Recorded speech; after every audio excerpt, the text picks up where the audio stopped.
So, you look at Global Esports right now and you see a team finally putting the pieces together.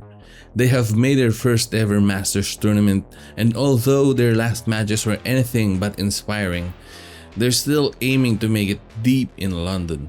This is also they can demonstrate that they are a committed partner organization that deserves to remain in Tier 1.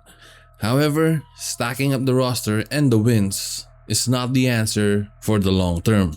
While everyone is busy hyping up their current feats, Riot is quietly tweaking the partnership terms for next year. Welcome to snstry, and today we're talking about Global Esports once more because you guys delivered once again. I'm starting to feel like I need 1,000 likes if I'm to continue with these bounty videos. So tune in until the end to find out what our next bounty is for this one. Anyway, as it turns out, the actual threat to GE's existence in Tier 1 isn't a bad loss, a drop in form, or fatigue. The imminent danger waiting for them is the new partnership program, a brutal set of sub-regional rules designed to dismantle the current roster. Before we begin, I would like to preface that this is a speculative piece in which we will explore beyond the current season and into VCT 2027 and the different scenarios it might bring. I've put together a list of teams trapped in the exact same boat as GE based on my own criteria. Some of these teams you're probably already familiar with. For Pacific, we have the likes of Team Secret. I would have also included Zeta in the list if the Japanese fan base weren't so ridiculously massive and engaged. Then for the other regions, we got the likes of Furia. Sure, they were able to turn things around at the last minute, but let's not forget the days when they were the most memeable team due to their poor performances. So yeah, there's a case to be made for them to get booted. I know I've mentioned before that the majority of their problems were visa related, but from Riot's, or at least Leo's perspective, the orgs are usually the ones messing up. I urge everyone out there in the world, if you want to be a Valorant pro, get a fucking passport. It is your responsibility. It is your responsibility. If you want to be a pro, you need a passport. Visas have been responsibility of Teams Riot since the beginning for the past 4 years. And look, I don't want to throw teams under the bus, but most of the time they mess up, right? It's because they miss a certain information, or the agency they hire don't fill up the stuff properly.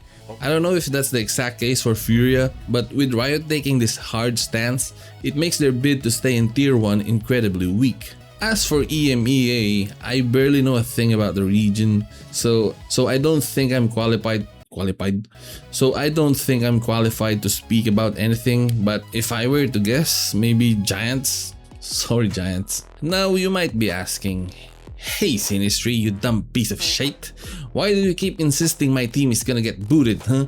There's no official news about this. What's your source? Trust me, bro, huh? Sibaw, bro, Sibaw. Hold on, guys. So let me remind you that this is all speculation we're talking about here, and I get that it's not everyone's cup of tea, but it's my cup of tea, and I think it's my community's cup of tea as well. Anyway, half of you might already be rushing to the comments to tell me I am completely wrong about this, so just go ahead and drop your counter takes below. I want to know exactly whose argument actually holds up after we look at what Leo have to say. But don't get me wrong, there's no official announcement about this. But let's not forget about the initial talks on the new partnership program. This takes us back to a time when a certain British boy, who still absolutely refuses to oil up despite the demands, TMV, directed a question at Riot's top boy, whose face has been stuck on the Valorant login screen for quite a while, Leo Faria. TMV asked him exactly, how many partner teams are there going to be? Not ready to answer that. We learned so much in the first round of partnership, like in 23. We had all of we had a lot of certainty. We're going to do these number of teams, this number from this region, this number from this region. And then we went through RFP and interviews, and we're like, oh, we're going to have to change a bunch of things. So we're just trying to be smart now, give ourselves optionality, not commit to anything. Which to me strongly implies that there is a very real possibility Riot is going to reduce the total number of partnered teams. And while there's a case to be made for it to remain unchanged, I'm leaning hard on Riot reducing the number of partnered teams because I feel like there are teams out there who do not seem to fulfill their end of the bargain. Whether it's building a competitive roster, creating content, engaging the fans, or selling the bundle. And because of that, I think it is in Riot's best interest to focus on partner teams that bring in the numbers. So when you think about it, teams getting booted from the partnership program is a strong possibility. I would even dare say that it's actually Thanos. It's inevitable. But as I said earlier, it's not a bad loss, a drop in form, or fatigue that is GE's biggest hurdle. The biggest problem they would face come 2027 is the new set of regional rules set to take effect next year.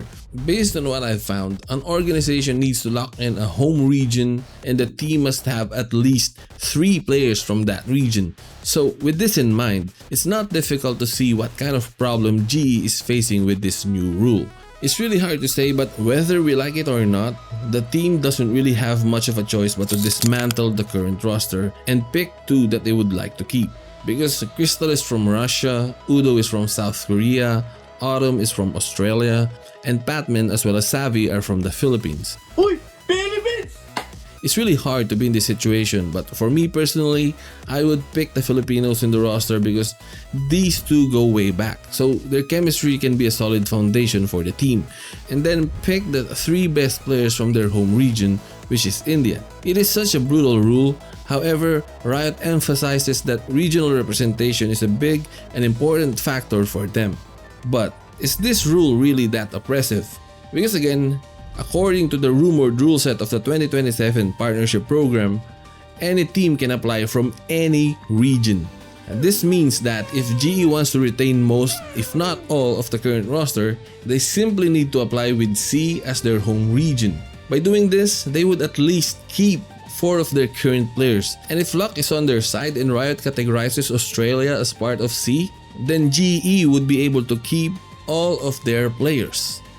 I don't know for sure, but if GE applies for C as their home region, the worst thing that can happen is they'd have to let go of 1 player. However, this brings us to the point where the decision makers must choose between representing their actual home region or continuing with this promising roster moving forward.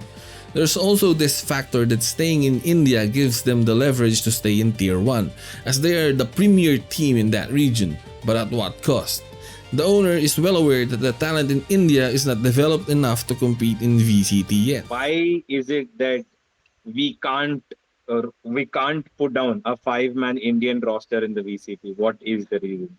We can. Means if you're asking about the ability for us to do it, we can. We can get 5 Indians, whoever are the best 5 Indians that we can find, but that's not really doing anyone good. We don't want to do that because they are Indians. We are putting them there. I don't think that's fair to them. Because जब वो हारेंगे सब बोलेंगे कि support करेंगे but गाली तो पड़ेगी.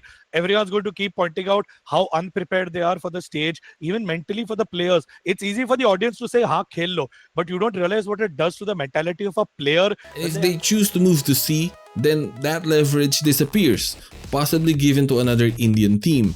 And in C, they will most definitely have a lot more competition, so it's really a massive shot in the dark if they opt to keep the current roster. So as a GE fan, which option are you leaning towards more?